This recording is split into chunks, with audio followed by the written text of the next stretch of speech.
हरे कृष्णा। पौराणिक शिक्षाप्रद कथाओं के अंतर्गत आज हम एक बार फिर से बात करेंगे भगवान श्री राम की। पर आज भगवान श्री राम की नहीं, आज तो हम भगवान श्री राम के नाम की महिमा की बात करेंगे, जिसको हम कह सकते हैं राम नाम की महिमा होती अपरंपार। कबीर के पुत्र कमाल की एक कथा यहाँ पर मैं आपको आज कहना चाहूँगी। एक बार राम नाम के प्रभाव से कमाल द्वारा एक कोढ़ी का कोढ़ दूर हो गया। कमाल समझने लगे कि राम नाम की महिमा मैं जान गया हूँ। कमाल के इस कार्य से किंतु कबीर जी प्रसन्न नहीं हुए। कबीर जी ने कमाल को तुलसीदास जी के पास भेज दिया। तुलसीदास जी ने तुलसी के पत्र पर राम नाम लिखकर वह तुलसी पत्र जल में डाला और उस जल से 500 कोढ़ियों को ठीक कर दिया। कमाल समझने लगा कि तुलसी पत्र पर एक बार राम नाम लिखकर जिसने उसके जल से 500 कोढ़ियों को ठीक किया जा सकता है, तो मुझे समझ जाना चाहिए कि राम नाम की कितनी महिमा है। किंतु कबीर जी इससे भी संतुष्ट नहीं हुए। उन्होंने कमाल को भेजा संत सूरदास जी के पास। संत सूरदास जी ने गंगा में बहते हुए एक शव के कान में राम शब्द का केवल र कार कहा और शव जीवित हो गया। तब कमाल ने सोचा, राम शब्द में र कार से मुर्दा जीवित हो सकता है, ये तो राम शब्द की बहुत ही बड़ी महिमा है। तब कबीर जी ने कहा, ये भी नहीं, इतनी सी महिमा नहीं है राम शब्द की। भ्रिकुटी विलास सृष्टि ले होई, जिसकी भ्रुकुटी विलास मात्र से प्रलय हो सकती है, उस नाम की महिमा का वर्णन तुम क्या कर सकोगे। तब राम नाम की महिमा की एक अन्य कथा भी आती है सामने कि समुद्र तट पर एक व्यक्ति चिंतातुर बैठा था। इतने में उधर विभीषण जी निकले। उन्होंने उस चिंतातुर व्यक्ति से पूछा, भाई क्या बात है, तुम किस चिंता में बैठे हो। मुझे समुद्र के उस पार जाना है, किंतु मेरे पास समुद्र पार करने का कोई साधन नहीं है, अब क्या करूं। मुझे तो सिर्फ इसी बात की चिंता है। तो उसने कहा, अरे भाई, इसमें इतना अधिक उदास क्यों होते हो। ऐसा कहकर विभीषण ने एक पत्ते पर राम नाम लिखा और उसकी धोती के पल्लू से बांधते हुए कहा, इसमें मैंने तारक मंत्र बांधा है। तू ईश्वर पर श्रद्धा रखकर तनिक भी घबराए बिना पानी पर चलते आना, अवश्य ही तू पार लग जाएगा। और विभीषण के वचनों पर विश्वास रखकर वह व्यक्ति समुद्र की ओर आगे बढ़ने लगा। वह व्यक्ति सागर के सीने पर नाचता नाचता पानी पर चलने लगा। वह व्यक्ति जब समुद्र के बीच में आया तो उसके मन में संदेह हुआ कि विभीषण ने ऐसा कौन सा तारक मंत्र लिखकर मेरे पल्लू से बांधा है कि मैं समुद्र पर सरलता से चल सकता हूँ। मुझे देखना चाहिए।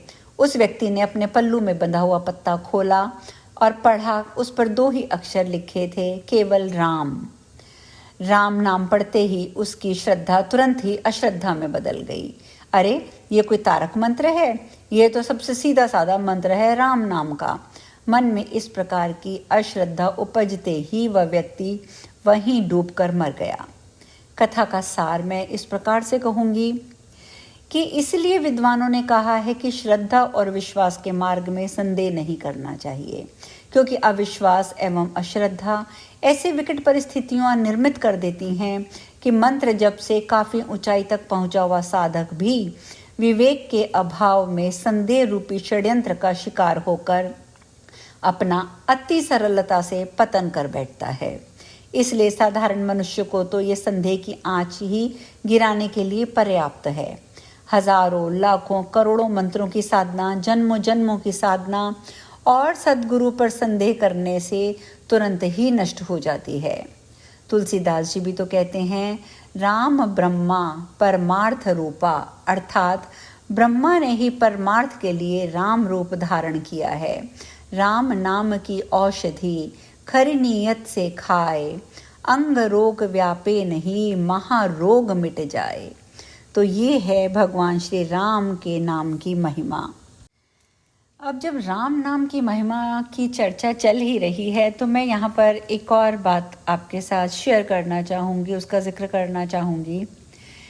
राम नामी समाज, हो सकता है कि आपने सुना हो। 100 सालों से भी अधिक लंबे समय से छत्तीसगढ़ की राम नामी समाज में एक अनोखी परंपरा चली आ रही है। इस समाज के लोग पूरे शरीर पर राम नाम का टैटू बनवाते हैं, लेकिन ना मंदिर जाते हैं ना ही मूर्ति पूजा करते हैं। इस तरह के टैटू को लोकल लैंग्वेज में गोदना कहा जाता है। दरअसल इसे भगवान की भक्ति के साथ ही सामाजिक बगावत के तौर पर भी देखा जाता है। टैटू बनवाने के पीछे बगावत की एक कहानी भी है जो मैं आपको बताती हूँ। कहा जाता है कि 100 साल पहले गांव में हिंदुओं के ऊंची जाति के लोगों ने इस समाज को मंदिर में घुसने से मना कर दिया था और इसके बाद से ही इन्होंने विरोध करने के लिए चेहरे सहित पूरे शरीर पर राम नाम का टैटू बनवाना शुरू कर दिया। राम नामी समाज को रमर मियाँ के नाम से भी जाना जाता है। 36 साल के राम नामी टंडन बताते हैं कि जिस दिन मैंने ये टैटू बनवाया उसी दिन मुझे लगता है कि मेरा नया जन्म हुआ। जगगाहन छत्तीसगढ़ में सबसे गरीब और पिछड़े हुए इलाकों में ये स्थान आता है और जगमहन गांव में के मेहतर राम टंडन इस परंपरा को पिछले जिनका मैंने अभी बताया है टैटू बनवाने की प्रक्रिया 50 सालों से इसको निभा रहे हैं। 50 साल के बाद उनके शरीर पर बने टैटू कुछ धुंधले हो गए हैं, लेकिन उनके उस विश्वास में आज तक कोई कमी नहीं आई है। नज़दीकी गांव में गोरबा में भी 75 साल की पुनई बाई इसी परंपरा को निभा रही है। पुनई बाई के शरीर पर बने टैटू को वह भगवान का किसी खास जाति का ना होकर सभी का होने की बातों से जोड़ती हैं कि भगवान जो हैं वो सबके लिए हैं। राम नामी जाति के लोगों की आबादी तकरीबन 1 लाख है और छत्तीसगढ़ के चारों ज़िलों में इनकी संख्या ज़्यादा है और सभी ने उनमें टैटू को बनवाना बहुत ये एक आम बात है।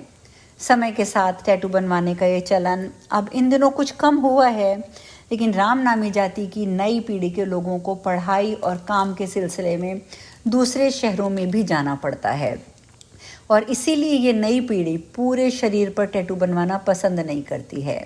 इस बारे में टंडन जी बताते हैं कि आज की पीढ़ी इस तरह के टैटू नहीं बनवाती। ऐसा नहीं है कि उन्हें इस पर विश्वास नहीं है, पूरे शरीर पर न सही वह किसी भी हिस्से में राम राम लिखवा कर अपनी संस्कृति को तो अवश्य ही आगे बढ़ा रहे हैं।